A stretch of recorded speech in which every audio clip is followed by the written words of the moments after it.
हमें लड़ना सीखना चाहिए। हमारे घर है, प्लेटफॉर्म है। 2007 में हम अपने बलबूते पर लड़े तो उत्तर प्रदेश में हम मुख्यमंत्री बने।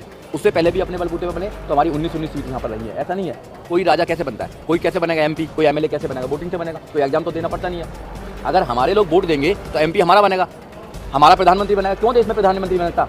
जिनकी वोट कुछ भी नहीं है देश के अंदर वो प्रधानमंत्री बन सकते हैं, तो बहन जी प्रधानमंत्री क्यों नहीं बन सकती? जब आप एक नेता, बहन कुमारी मायावती ने उत्तर प्रदेश में 4 बार मुख्यमंत्री बनकर ये साबित कर दिया कि बहन जी जैसा नेता पूरे देश में नहीं है। कि जो मानव काशीराम साहब का सपना था, जो बहन जी का सपना है, जो बाबा साहब डॉक्टर अम्बेडकर का संविधान है, अगर इस देश में उसको स्थापित करना चाहते हैं, क्योंकि उन्होंने कह दिया है, उनकी मंशा है संविधान को बदलने की। अगर तुम संविधान को सुरक्षित करना चाहते हैं तो आपको बहुजन समाज पार्टी को विकल्प बनाना पड़ेगा, बहुजन समाज पार्टी को सत्ता में लेकर आना पड़ेगा। नहीं तो उनके मिनिस्टर ने कह दिया, 2017 में भी कह दिया है, अभी 2024 में भी कह दिया है कि we are here to change the constitution of India.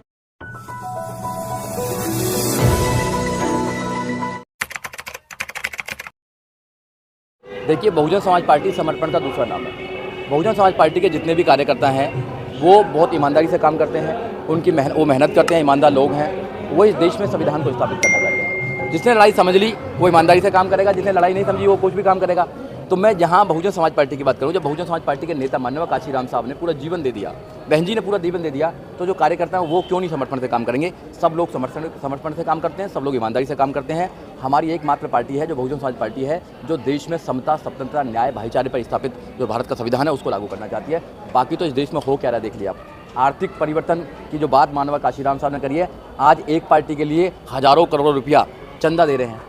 तो हमारी जो पार्टी है वो देश में संविधान को स्थापित करना चाहती है। माननीय काशीराम साहब के जो सपने हैं, बाबा साहब के सपने हैं, उनको स्थापित करना चाहती है। सर, बहुजन समाज पार्टी पे लगातार एक एलिगेशन लगता है कि सिर्फ चुनाव से 2-3 महीने पहले ही सक्रिय होती है और उसी का नतीजा होता है कि जो रिजल्ट आने चाहिए वो नहीं आते। इस पर क्या कहेंगे? देखो, विरोधी तो बहुत सारे आरोप लगाते रहते हैं, उनके आरोप पर क्या करना।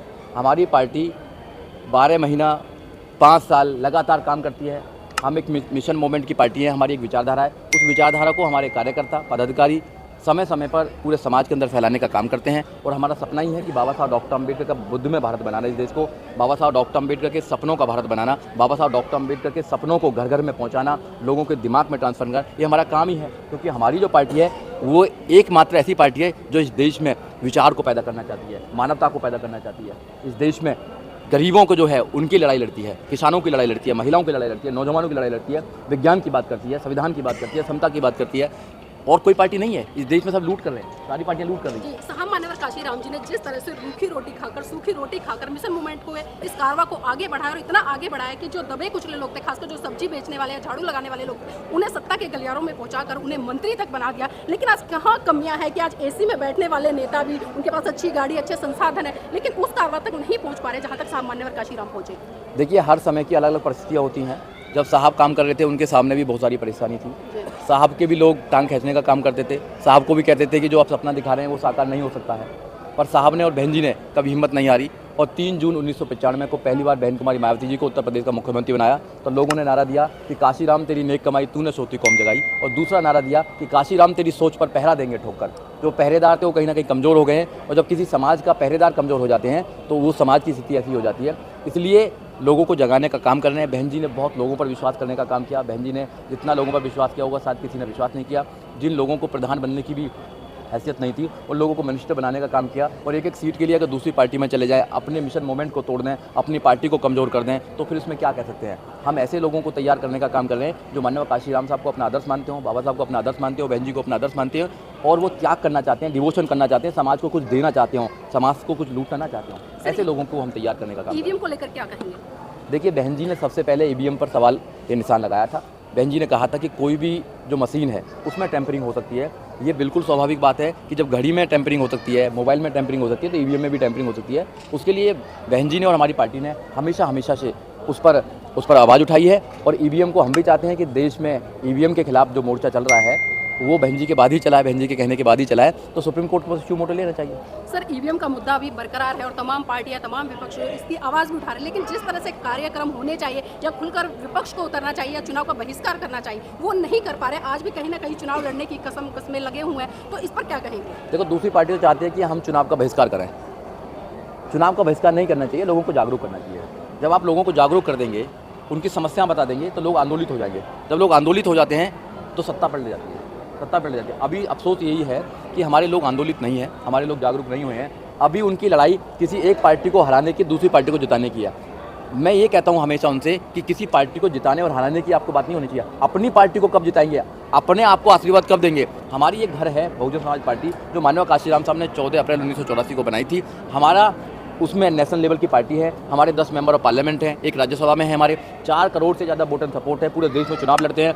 लोग कहते हैं कि आपकी पार्टी नीचे जा रही है, तो मैं कहता हूं कि जब तीसरे नंबर की नेशनल लेवल की पार्टी है तो इसको मजबूत कीजिए ना। आप दूसरी पार्टियों को मजबूत करते हैं, दूसरी पार्टियों को मजबूत करके उनके पिछलग्गू लगते हैं। जब साहब ने आपको घर दे दिया तो अपने घर को मजबूत कीजिए। ये पहला समाज मैंने ऐसा देखा है कि जो अपने नेता और अपनी पार्टी में बुराई करता है और दूसरों से सवाल भी नहीं करता है। जो झूठ बोलते हैं, जो नेता झूठ बोलते हैं, कहीं ना कहीं सुधारवादी दृष्टिकोण के लिए देखिए सुधारवादी दृष्टि से काम करना पड़ता है। काम करने वाले लोग सुधार कर सकते हैं, बुराई करने वाले लोग सुधार नहीं कर सकते हैं। ऐसी कौन सी पार्टी है, उनके नेता झूठ बोलते हैं, उनके नेता करप्शन में अंदर जेलों में है, उनके नेता उनसे व्यापारियों से समझौता करके उनसे पैसा लेते हैं, उनको फिर फायदा पहुंचाने का काम करते हैं, मगर एक भी इंसान उनके ऊपर कोई सवाल नहीं करता है। लेकिन सर बसपा में और अन्य पार्टियों में बहुत बड़ा फर्क है। अगर हम बसपा की बात करें तो बसपा को लोग मिशन मूवमेंट और त्याग समर्पण बलिदान की पार्टी कहते हैं, एक आंदोलन कहते हैं सामाजिक। लेकिन वही दूसरी पार्टी, उनका तो एक उद्देश्य है कि भाई राजनीति में पहुंचना। नहीं, उद्देश्य है, मगर वो कामयाब हो रहे हैं, वो कामयाब हो रहे हैं ना। सबसे ज़्यादा जो भीड़ है हमारे लोगों की उधर जाती है। फिर फूट डालो शासन करने का जो काम है वो करते हैं।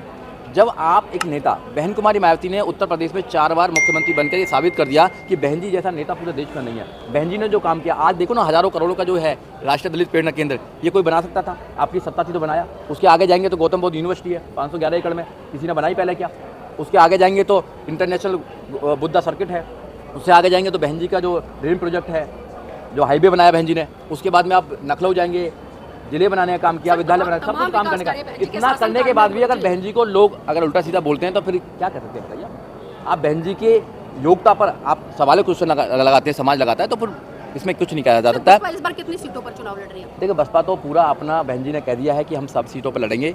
बहन जी अपने नौजवानों को लड़ना सिखा रही हैं, पिछलग्गू नहीं होना सिखाती हैं। हम कब तक पिछलग्गू लगे रहेंगे, नौजवान कब तक पिछलग्गू लगे रहेगा? हमें लड़ना सीखना चाहिए। हमारे घर है, प्लेटफॉर्म है। 2007 में हम अपने बलबूते पर लड़े तो उत्तर प्रदेश में हम मुख्यमंत्री बने। उससे पहले भी अपने बलबूते पर बने तो हमारी 19 सीट यहाँ पर रही है। ऐसा नहीं है, जब समाज तैयार हो जाएगा। देखिए कोई राजा कैसे बनता है, कोई कैसे बनेगा MP, कोई MLA कैसे बनेगा? वोटिंग से बनेगा। कोई एग्जाम तो देना पड़ता नहीं है। अगर हमारे लोग वोट देंगे तो MP हमारा बनेगा, हमारा प्रधानमंत्री बनेगा। क्यों देश में प्रधानमंत्री बनता? जिनकी वोट कुछ भी नहीं है देश के अंदर, वो प्रधानमंत्री बन सकते हैं, तो बहन जी प्रधानमंत्री क्यों नहीं बन सकती? ये बताएं ना आप लोग। जिनका कारण है ना सर, मैं उसका कारण बता रही हूँ, प्रत्यक्ष रूप से बता रही हूँ, क्योंकि मैंने देखा जब जब चुनाव होते हैं तो जो बसपा की टेबल लगती है वहाँ पर कार्यकर्ता तो बसपा का बैठता है, नेता बसपा का बैठता है, लेकिन वो वोट किसी पार्टी हो, किसी अन्य पार्टी को डलवाता है। तो कमियां कहाँ रह जाती है कि देखिए जो नेता है हमको समझा नहीं पाते ढंग से। देखिए वही हम लोग जागरूक करने का काम कर रहे हैं कि जो माननीय काशीराम साहब का सपना था, जो बहन जी का सपना है, जो बाबा साहब डॉक्टर अम्बेडकर का संविधान है, अगर इस देश में उसको स्थापित करना चाहते हैं, क्योंकि उन्होंने कह दिया है, उनकी मंशा है संविधान को बदलने की। अगर तुम संविधान को सुरक्षित करना चाहते हैं तो आपको बहुजन समाज पार्टी को विकल्प बनाना पड़ेगा, बहुजन समाज पार्टी को सत्ता में लेकर आना पड़ेगा। नहीं तो उनके मिनिस्टर ने कह दिया, 2017 में भी कह दिया है, अभी 2024 में भी कह दिया है कि we are here to change the constitution of India. हम भारत के संविधान को बदलने के लिए आए हैं। और अभी 2023 में भी उन्होंने बोला था, उनके जो मोदी जी हैं, मोदी जी के आर्थिक सलाहकार ने बोला था कि भारत के संविधान को बदल देना चाहिए। जो लोग भारत के संविधान को बदल लेना चाहते हैं, हमारे लोग या बहुजन समाज के लोग उनको सपोर्ट करने का काम करते हैं, उनको कहते हैं कि अच्छा काम कर रहे हैं। और जो देश के संविधान को बचाना चाहते हैं, महिलाओं की रक्षा सुरक्षा करना चाहते हैं, उनसे कहते हैं कि उनमें कमियां ढूंढने का काम करते हैं। तो जो समाज है, मैं आपके चैनल के माध्यम से उनसे रिक्वेस्ट करना चाहता हूं कि अपने घर को बचा लीजिए। ये आपके बच्चों का भविष्य है, आपके बच्चों की एजुकेशन यहीं से मिलेगी, आपके बच्चों के सारे जितने भी अधिकार हैं वो सब सुरक्षित हैं संविधान के अंदर। वो एक ही पार्टी देश के अंदर, एक ही नेता बहन जी है जो सुरक्षित कर सकती हैं, और तो उनको खत्म करने के लिए लगे हुए हैं। सर आखिरी सवाल लेना चाहूँगा, साहब मान्यवर काशीराम जी की जयंती है, जितना त्याग समर्पण साहब काशीराम जी का रहा, तो क्या लगता है आज के नेताओं को और खासकर जो बहुजन समाज पार्टी के कार्यकर्ता है उनको भी उतने समर्पण त्याग के साथ काम करना पड़ेगा ताकि वो सत्ता की तरफ बढ़ सके? नहीं, बिल्कुल समर्पण से तो काम करना ही चाहिए, क्योंकि हमारी पार्टी जो है, हमारा जो पूरा मिशन है, बहुजन जो मूवमेंट है, वो समर्पण का मूवमेंट है। आप बुद्ध को लीजिए, राजपाट छोड़कर निकल गए।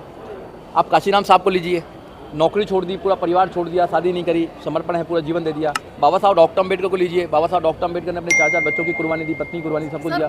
हाँ, नहीं, बहन जी ने अपना पूरा जीवन दे दिया। तो हम उनको अगर अपना आदर्श मानते हैं, अगर उनको आदर्श मानते हैं और इस देश में उनके आदर्शों को स्थापित करना चाहते हैं, तो हमको तो समर्पण देना ही पड़ेगा। और जो व्यक्ति समर्पण नहीं दे रहा है, वो बहुजन समाज पार्टी का ना तो नेता हो सकता है, ना बहुजन समाज पार्टी का शुभचिंतक हो सकता है। वो फिर अपनी राजनीतिक चमकाने के लिए कहीं भी जाएगा। ऐसे आए गए राम को उनके बारे में समाज नहीं चलता है। समाज बहन जी के दिशा निर्देश पर चलता है, माननीय काशीराम साहब की सोच पर चलता है, बाबा साहब की सोच पर चलता है। समाज दिशा करेगा, निश्चित कर रहे हैं, नौजवान साथी सामने आ रहे हैं और नौजवान साथी इस कारवा को आगे लेकर जाएंगे।